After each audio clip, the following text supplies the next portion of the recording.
বিসমিল্লাহির রহমানির রহিম। আসসালামু আলাইকুম। জনতার রান্নাঘর থেকে সবাইকে জানাচ্ছি শুভেচ্ছা। আশা করি সবাই ভালো আছেন। আজকে যে রেসিপিটি করব সেটা হচ্ছে ডিম পরোটা করব। এটা একটু ভিন্ন ধরনের ডিম পরোটা। সেই জন্য এখানে আমি নিয়ে নিচ্ছি 1 কাপ ময়দা। আটা দিয়েও করা যাবে। এই যে এখানে স্বাদ মতো লবণ দিয়ে দিচ্ছি, একটু মিশিয়ে নিচ্ছি। সফট একটা ডো করব।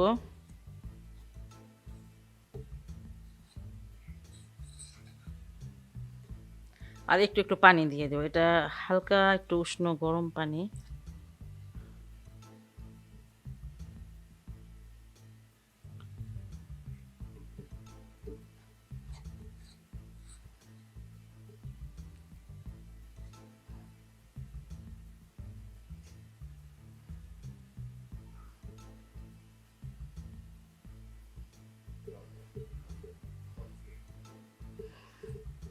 ডোটা আমার হয়ে গেছে।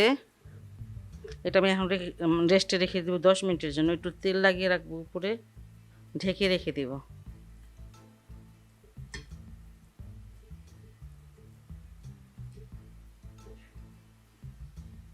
পরোটার যে পুরটা সেটা বানিয়ে নিব। ডিম দিয়ে যেহেতু করব, দুটো ডিম আমি সিদ্ধ করে নিয়েছি। ঠিক আছে, খুব ভালো করে সিদ্ধ করে নিতে হবে। আর এখন আমি গ্রেটার দিয়ে এটা গ্রেট করে নেব। পাতলা দিক থেকে গ্রেট করব।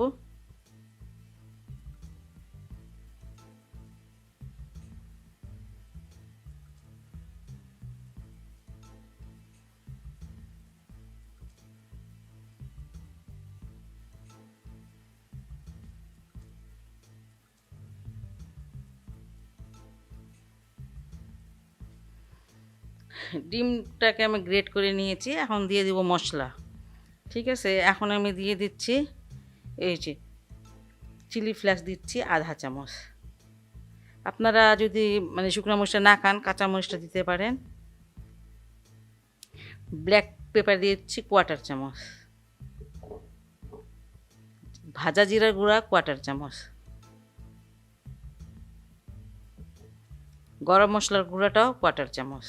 কারণ ডিম মাত্র আমি দুটো নিয়েছি, আর দুটো ডিম দিয়ে দুটো পরোটা বানাবো, এই জন্য মানে সব কিছু কম কম। আর এখানে পেঁয়াজ একটা নিয়েছি, এটাকে একটু ডলে দিচ্ছি, মানে একটু এইভাবে করে দিচ্ছি।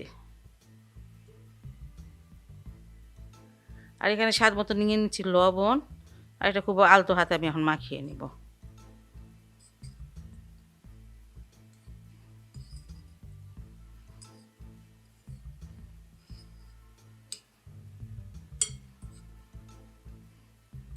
আপনার ইচ্ছে করলে ধনিয়ার গুঁড়া, হলুদের গুঁড়া দিতে পারেন। আমার কাছে মনে হয় ওগুলো দিলে ভালো লাগবে না, এই জন্য আমি দিলাম না। ব্যাস, এটা মাখানো হয়ে গেল। আর এটাকে আমি 2 ভাগ করে নিব, কারণ আমি 2টা পরোটা করব, এই জন্য 2 ভাগ করে নিব। আপনারা 5টা 6টা যে কটা পরোটা বানান না কেন, ডিম বেশি করে দিবেন, পছন্দ অনুসারে দিয়ে তারপর ভাগ করে নেবেন। এভাবে ভাগ করে নিলে হয় কি সুবিধা হয়, সবগুলো এক সমান পড়ে। ময়দার ডোটা একদম দেখেন সফট একটা ডো হয়েছে। আর এটাকে আমি 2টা পরোটা করব, 2 ভাগে মানে ভাগ করে নিব।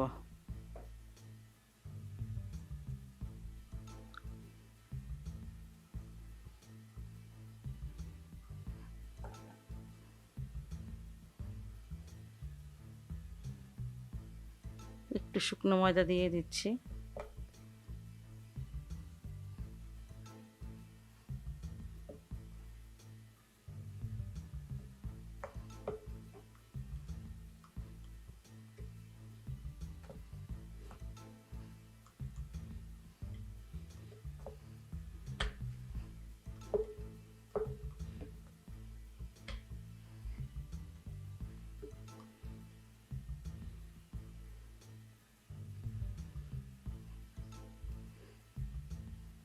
লুচির মতন করে এতটুকু, এই এতটুকু করে বানিয়ে নিলাম।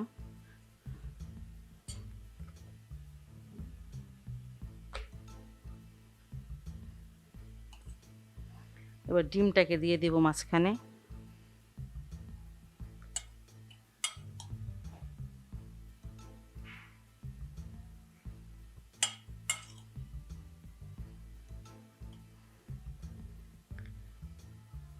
এবার এই যে এগুলো উঠিয়ে উঠিয়ে ডিমটা ভিতরে ভরে তারপরে মুখটা সিল করে নেব।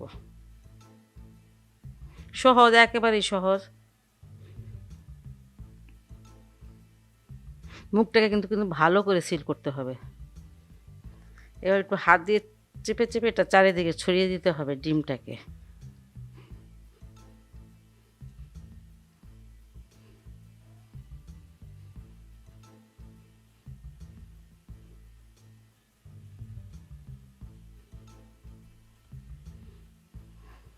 এবার আমি খুব হালকা হাতে এটা বেলে নিব। খুব হালকা হালকাভাবে বেলবেন, কারণ এটার ভিতরে বাতাস আছে, ফেটে যেতে পারে।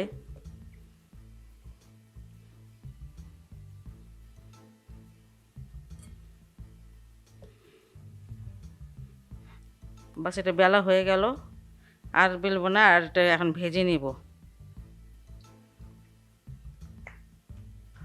পরোটাগুলো আমি ভাজতে চলে আসলাম। চুলা একটা ফ্রাই প্যান দিয়েছি, মানে ফ্রাই প্যান নেই, তাওয়াই দিয়েছি। যাই হোক, এটাকে এখন ভেজে নিব। পরোটাটা চেষ্টা করবেন বানিয়ে সাথে সাথে ভাজার জন্য, একটু রেখে দিলে লেগে যায়। আমি একটু রেখে দিয়েছিলাম, তাই একটু লেগে গেছে, তাতে অসুবিধা নাই। এই সাইডটা আমার মানে হয়ে গেছে, হয়ে যায়নি বলতে মানে উল্টিয়ে দিব আর কি।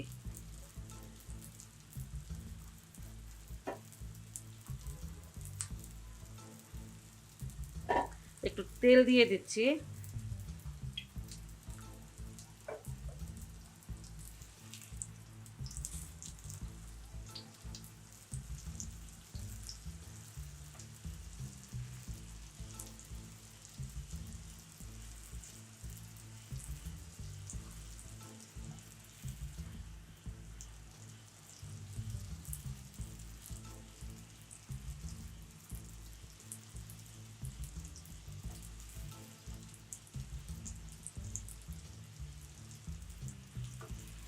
উল্টিয়ে দেই।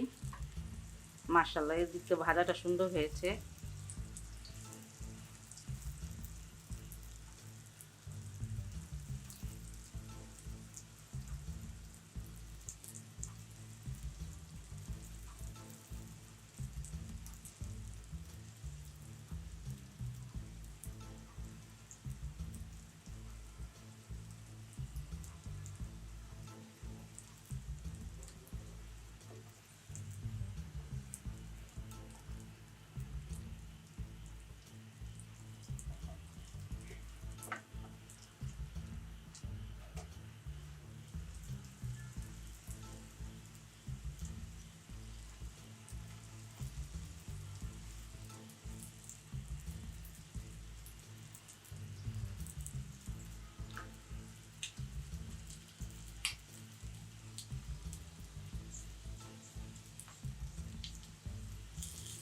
দেখেন পরোটাটা যথেষ্ট ফুলেছে।